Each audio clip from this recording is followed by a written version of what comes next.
Terima kasih. Perkenalkan, saya Mareli Telombanua.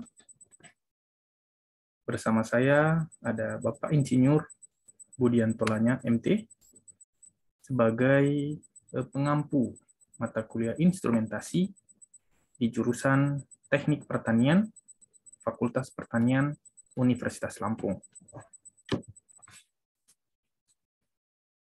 Kode mata kuliah yang diangkat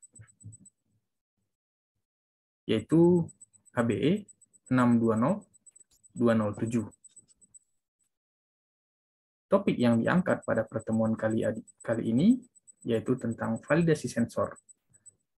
Materi ini merupakan kelanjutan dari materi sebelumnya, yaitu tentang kalibrasi sensor analog dan sensor digital.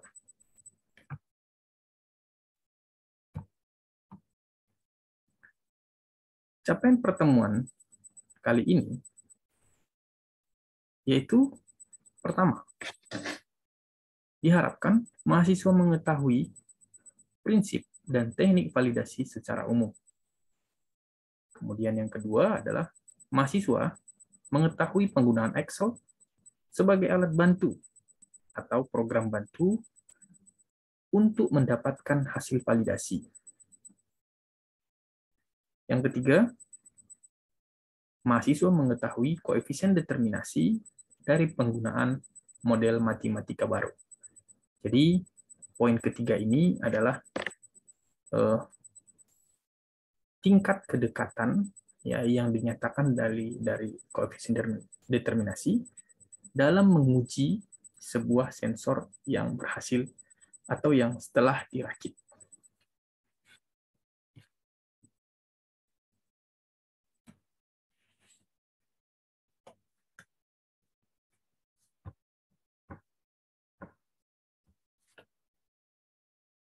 Dari Kamus Besar Bahasa Indonesia, validasi itu diartikan sebagai pengesahan, atau dalam kata lain yaitu pengujian kebenaran atas sesuatu, atau pengesahan, ya, atau pengujian, ya, sehingga dapat diartikan bahwa validasi itu adalah sebuah kegiatan atau rangkaian kegiatan untuk membuktikan alat ukur atau sensor baru, ya, terhadap alat ukur standar atau alat ukur rujukan. Validasi umumnya dilakukan melalui rangkaian kegiatan yang dilakukan melalui prosedur ilmiah, dan prosedur ini dapat dipertanggungjawabkan keabsahannya.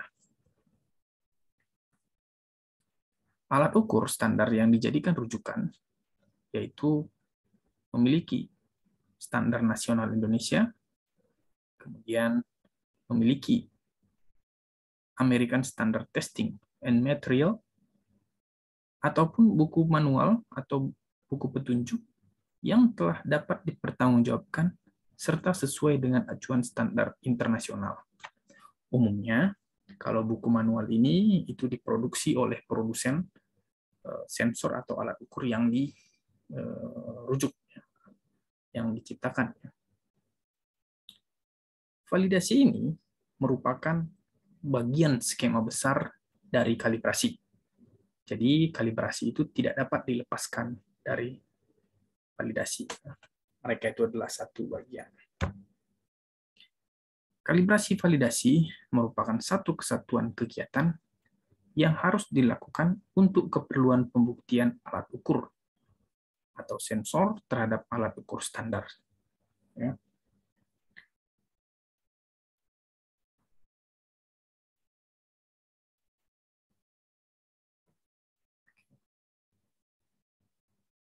Setiap alat ukur, sensor yang baru atau yang sering digunakan, sebaiknya melalui tahapan validasi. Jadi bahkan alat yang lama, yang sering digunakan atau lama tidak digunakan, itu sebaiknya divalidasi untuk merapikan ya atau membuat data atau ukuran itu menjadi standar kembali. Ya. Sensor baru dikalibrasi, validasi sebelum dijadikan alat ukur karena nilai yang dikeluarkan belum standar. Ya. Nilai ini dapat berupa masih analog ataupun digital. Ya. Alat ukur yang sering kita gunakan itu juga harus sering divalidasi atau kalibrasi validasi ya secara periodik. Karena alat-alat ini berpotensi mengalami penyimpangan pembacaan. Bahkan beberapa alat yang canggih sendiri sekalipun kita wajib mengkalibrasinya. Sudah ada petunjuk kalibrasi dalam prosedur ya, operasional. Nah, beberapa sensor digital telah dikalibrasi validasi oleh perusahaan, dan sensor ini dapat digunakan secara langsung sebagai alat ukur.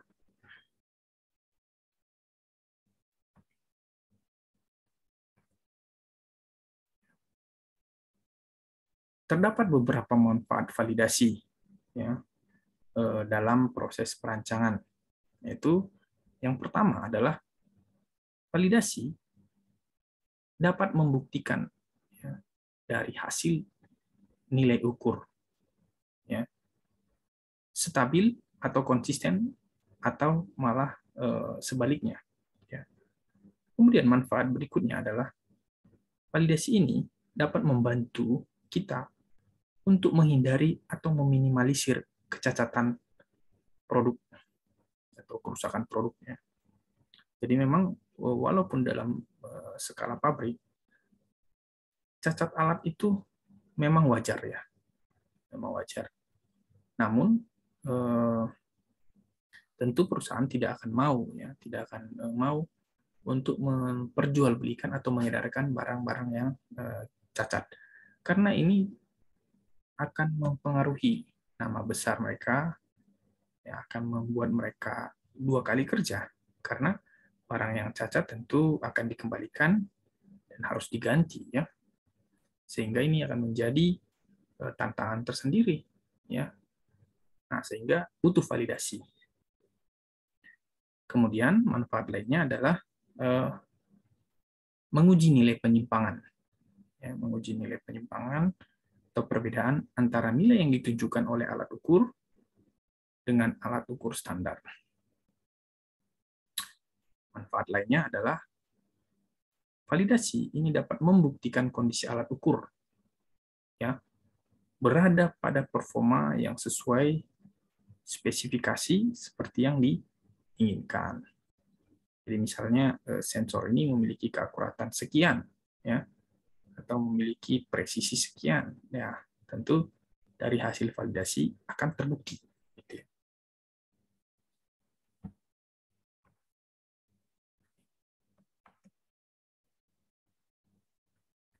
Prinsip kegiatan validasi yaitu yang pertama objektif, ya, kemudian terbuka, kemudian representatif, kemudian memiliki sasaran yang jelas, kemudian terdapat kontrol, adanya scoring, dan yang paling penting lainnya adalah teliti. Ya. Karena ketelitian ini sangat berpengaruh terhadap angka-angka yang muncul dalam validasi. Teknik validasi. Ya. Validasi dilakukan dengan membandingkan hasil alat ukur rancangan dengan alat ukur yang dapat dipercaya kebenarannya. Ya. Sesuai dengan sifatnya tadi bahwa proses validasi itu harus objektif, terbuka, representatif, memiliki sasaran jelas, ya, terdapat kontrol, scoring, dan hingga sampai teliti. Ya. Ini harus kita ingat ya, bahwa ini adalah konsep validasi. Pengamatan, ya, pengamatan atau pengambilan data saat validasi itu sebaiknya dilakukan sebanyak mungkin. Ya. Semakin banyak data, semakin representatif, semakin objektif ya hasil validasi dari sebuah sistem yang diuji.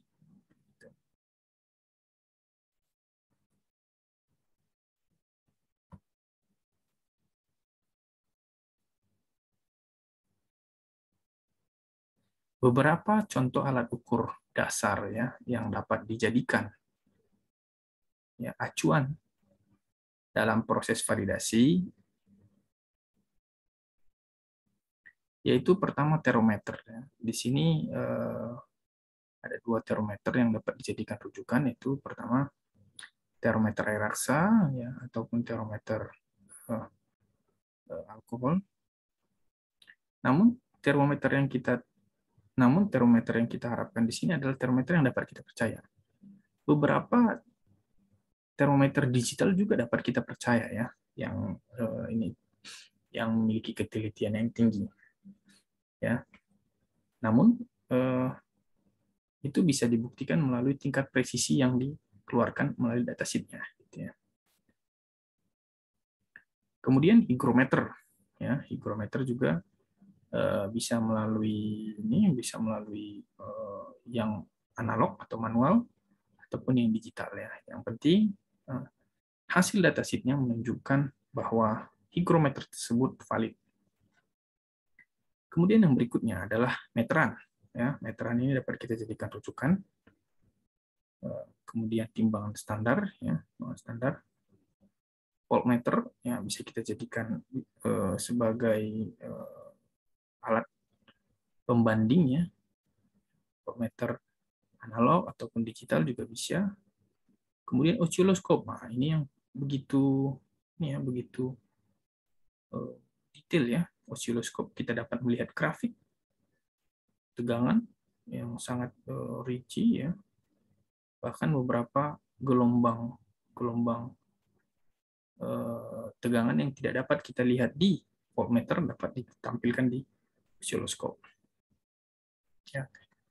Prinsip dari validator atau alat ukur yang dijadikan rujukan, itu yang pertama adalah alat itu harus dapat dipercaya. Ya. Kemudian alat itu memiliki ketelitian yang tinggi. Hal itu tentu dibuktikan melalui datasheet. Jadi saat kita buka alatnya, alat ukur rujukan, akan menampilkan data dari perusahaan, ketelitiannya sekian persen. Ya. Dan yang terakhir adalah telah terbukti kebenarannya. Ya.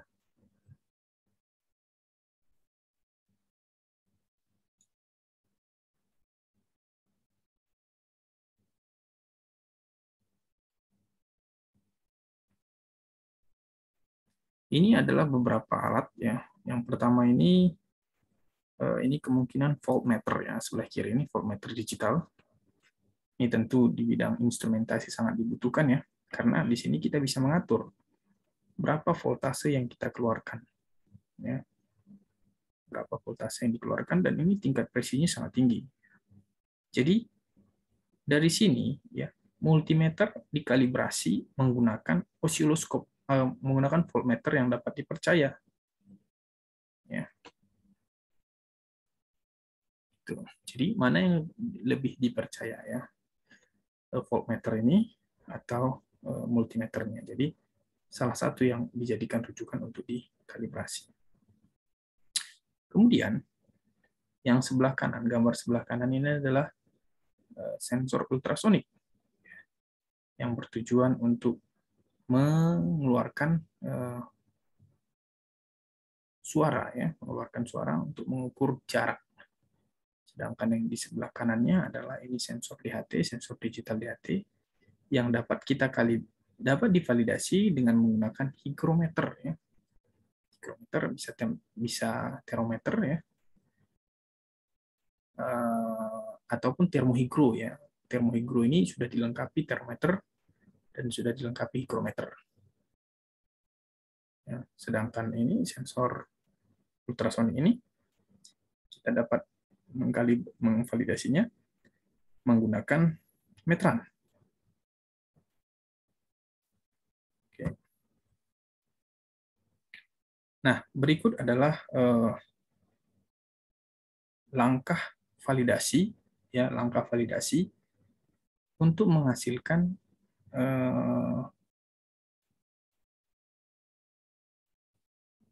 model yang teruji, yang baik ya, yang baik. Nah, dalam validasi, ya, sudut terjang antara kalibrator dengan keluaran itu harus berada pada 45 derajat. Ya, harus berada pada 45 derajat. Ya.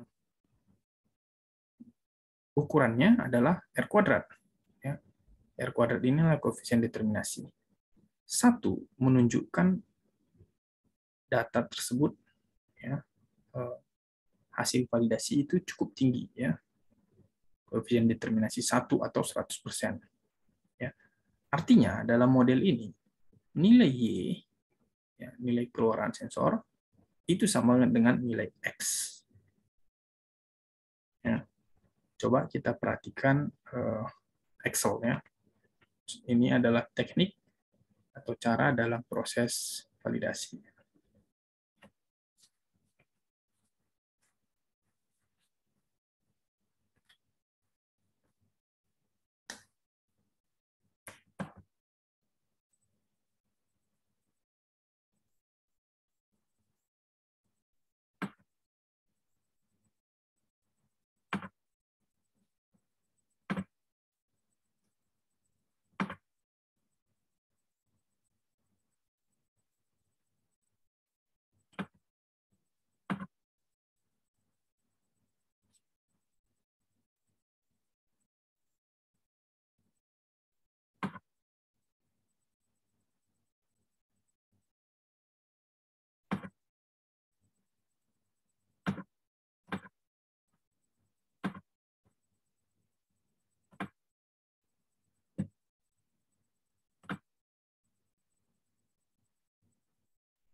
Oke, kita lanjutkan, ya.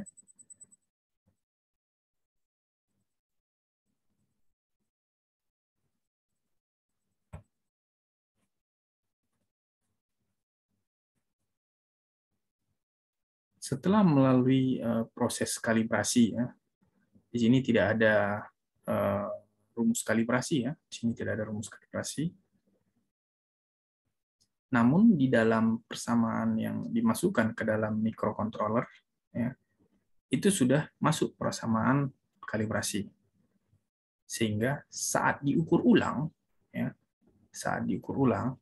sensor DHT itu akan menghasilkan nilai-nilai seperti yang di bawah ini.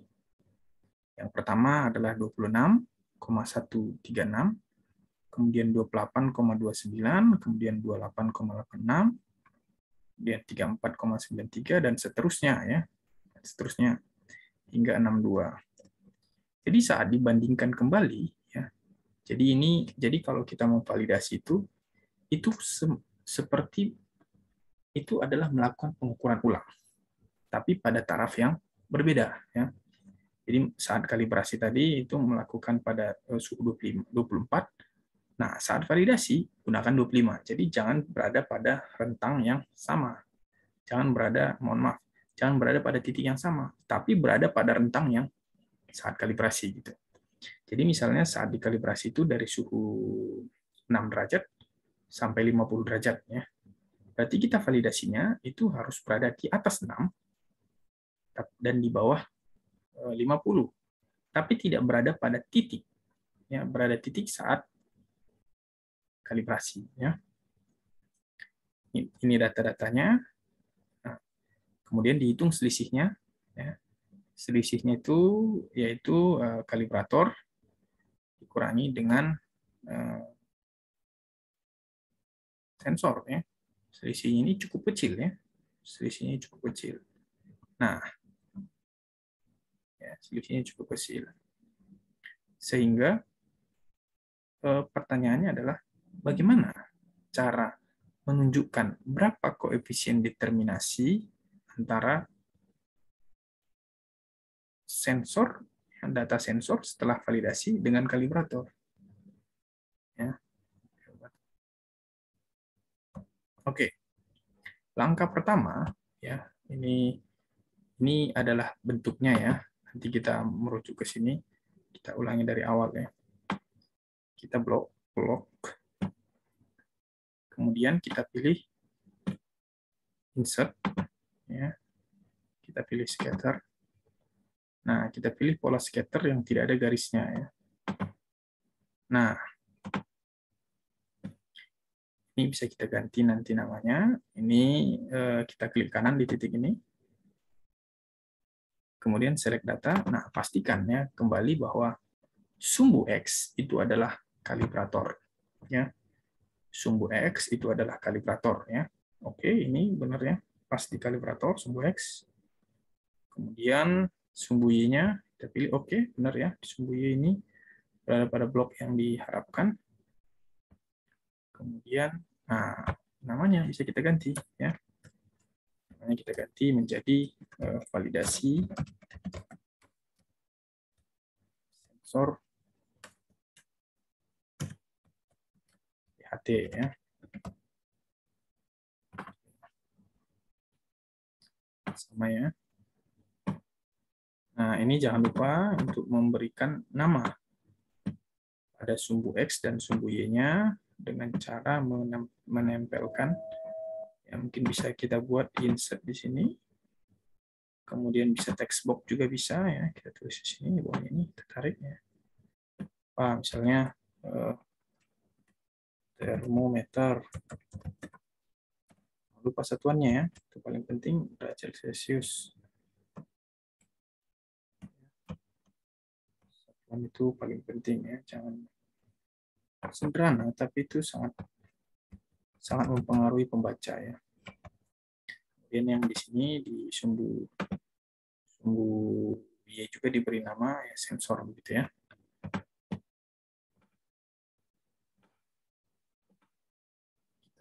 Kita ganti ini sensor DHT, ya.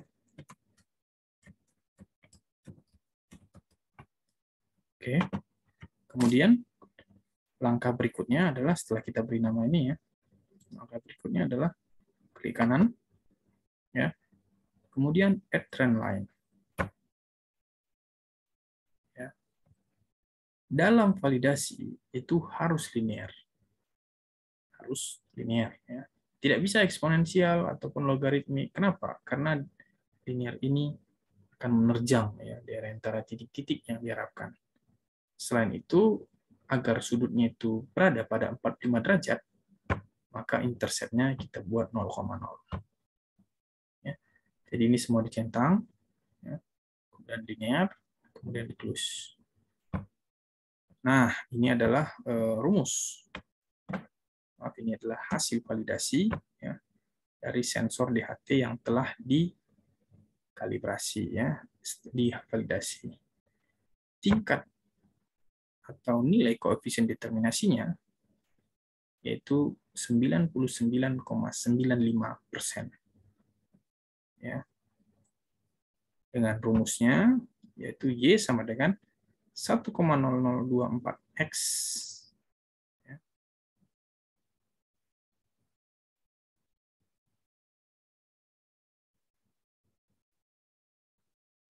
Ya. Jadi ini sama dengan ini, ya, tadi, ya. Nah, sebelumnya nggak ada ini, tapi saya tunjukkan bagaimana cara buat dari awal.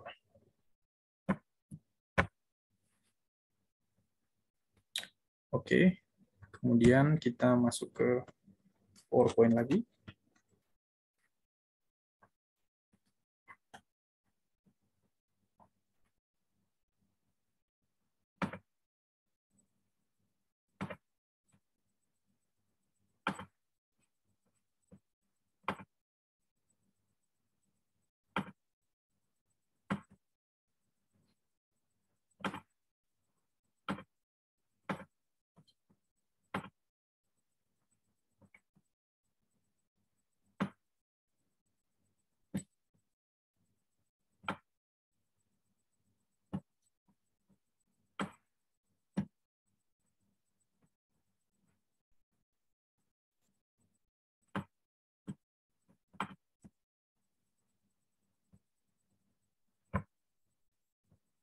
Nah, ini adalah interpretasi, ya, koefisien determinasi yang telah didapatkan tadi, ya. Jadi ada koefisien korelasi dan koefisien determinasi ya. Nah, kalau ini koefisien korelasi ya. Koefisien determinasi dan korelasi itu sebenarnya dari yang pernah saya baca itu mirip-mirip ya. Sehingga pada tingkat 99,95 itu dapat kita pastikan bahwa sensor ya, sensor DHT yang kita rancang itu memiliki ikatan antara sumbu X yaitu kalibrator, potentiometer dengan sensor itu sangat kuat. Cukup baik ya, cukup baik. Jika telah mencapai pada tahap ini, bisa dikatakan bahwa sensor tersebut berhasil dirancang. Namun untuk mengujinya perlu tahapan lanjutan yaitu uji kinerja. Oke, ini adalah daftar pustaka yang kita gunakan ya. Silakan nanti dibaca ya. Oke, adik-adik, demikian saja ya materi kali ini yang dapat kita sampaikan. Semoga bermanfaat dan selamat belajar. Terima kasih ya.